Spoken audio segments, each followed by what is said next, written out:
to his own people, "Before I left for Israel, I used to weary you with my preaching. Now you weary me." Because they just kept asking for more. St. Milan came from Geneva to help. The Boners came to help. Baptists and Presbyterians came to help. The place was every night there were things going on. McShane, I think he had it in his heart to go to India as a missionary, but in 1843 he was visiting. He often visited around these very closes and tenements around here, and he caught probably smallpox. He was very weak because of an accident he had doing gymnastics from a tree across in the Cathedral, which is a fruit-picking area, out to the west of the city. And he was very weak from that, and then he got smallpox and he died. Very young, he was 29. You probably wouldn't have heard of him if it was not for his great friend Andrew Bonar, whose brother was Horatius Bonar, the hymn writer. Andrew Bonar was in a church in Colais, which is about 15 miles from here. And Bonar's heart was broken by the death of his friend. The two of them used to go on their horses and meet one another for days of prayer. For a year, he prayed and he wrote something with a wonderful title of The Memoir and Remains of Robert Murray McShane. And he asked that people would pray over that book. And that book influenced far more people after McShane's death than anything he did during his life. It's sold over 1 million copies. It's still in print. I still meet lots of people who've been profoundly influenced by it. Church here continued to grow. In 1843, 998 of the 1,005 members left the Church of Scotland to be part of the new Free Church. So the remaining 7 members said, "We don't want this building, we can't pay for it." So they gave the building to the Free Church. It was one of the few Church of Scotland that was actually given to the Free Church. Church continues to grow. 250 yards up the road, there's a church called McShane Memorial, which was opened by someone you may have heard of, Charles Haddon Spurgeon, in 1870. And yet, 100 years later, both these churches, which were packed to the door, were closed. Now, 100 years is not a long time in history for that to happen. What went wrong? And I've been looking and studying that and seeing how it collapsed. That church was sold to a Muslim businessman. And I find that incredibly sad. He tried to turn it into a restaurant. He wasn't able to do so. We think that it's now being turned into a private house. This was about to be sold to be turned into apartments. And Free Church, by then the congregation had gone through various changes through Scottish church history. I'll not go into it all, but they'd come back into the Church of Scotland. It was declining very rapidly. The building was falling apart. The Free Church had a small congregation in the centre of Dundee, a congregation of about 30 or 40 people, and the trustees wanted to buy this building, or the trustees of the Free Church in Edinburgh.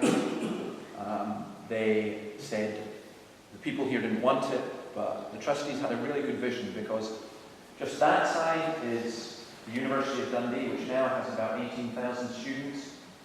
There's a massive, biggest teaching hospital in Western Europe is out to the west side, and there are 15,000 people who live within 15 minutes walk of this church. So they bought it. The church continued to decline. In 1992, I was asked to come here. There were 7 people in the congregation, 4 of them left. It's what D. James Kennedy calls a Scotch revival. It really was. And I remember with pews and so on, I remember the ceiling falling in, I remember all that.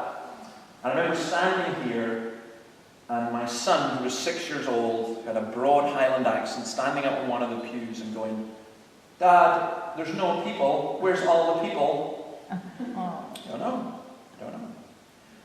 And I said, if you can imagine, it's very, very run down. And I said to the handful of people who were there, "Okay, we're not going to meet through in the hall, because the hall has got 1950s curtains and pictures of dead ministers everywhere. I can't do that. We're going to meet in here, because it's a Presbyterian church. The other free churches have agreed to support us. Officially for 5 years, unofficially I was told I would have 10 years to try and get it to a self-supporting status.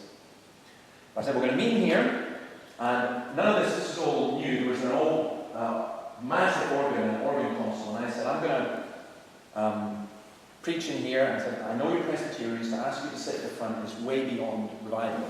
So can you at least sit in the middle, not at the back? And this old lady, she said, I'll get a creak in my neck if I have to look up at the pulpit. And I remember saying, no, I'm not going to preach from the pulpit, at least not until we get 100 people. And they looked at me as though I was mad. And I said, listen, you've got to understand something. I'm not saying that I can get 100 people, because I can't. And I'm not saying that God will bring in 100 people. I don't know if he will or not. But I am saying this, if you don't believe that God can, then just close your Bible and walk out and we'll close the church down. And I remember that week, I got a phone call from a man who lives literally, when you came in that door, he lived in the flat immediately opposite, so a couple of yards from us. Are you the minister of the church that's closed? No, I'm the minister of the church that's open. Why? What can I do for you? I was going, they're great. It's my first contact. And he said, my cat's locked in your church, can you come and lay it out? I know, that's not how it goes in the books. He's supposed to be under conviction of sin, you know. It's a cat. But in my head I thought, I don't want anyone ever again who lives in this area to say this is the church that's closed. So we did lots and lots of outreach. Cut a long story short, you can ask about it if you want. Most Sundays now, this downstairs is full. We've got 250 people, most of them young people. Our seniors group, we call it the 49 plus, because once you reach 49 or 50 in our congregation, you're old. 90% of the people don't come from a free church background or a reformed background. In fact, I have more charismatics than reformed, which is really, really interesting. Lots of charismatics, Catholics and pagans. We planted a church in St Andrews, which we've just appointed an Anglican vicar to, which is fantastic. We're now at a stage where we want to plant a church in one of the housing estates in Dundee, and we're looking to do that just now. God has really blessed and encouraged us in lots of ways. Now, if you said to people, there'll be 100 people in church, they would be so disappointed. 1992, they thought it was impossible. So, there's a work still going on. Guys, feel free to ask what you want about anything. Building, history, current, what you like. I'm happy.